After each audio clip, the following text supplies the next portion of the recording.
Saturday morning, kailangan mag-jogging. Katropa, ito ang pinagja-joggingan namin sa umaga. Ito kasama ko ngayon, si paring Majin Boat at si Perry Boy Pinolyar.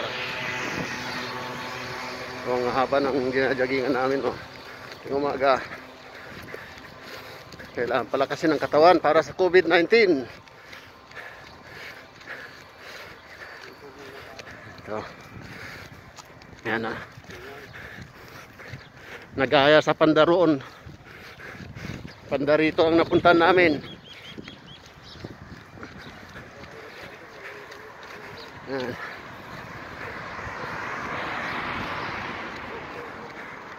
Layo ng mga 2.5 kilometers ang layo.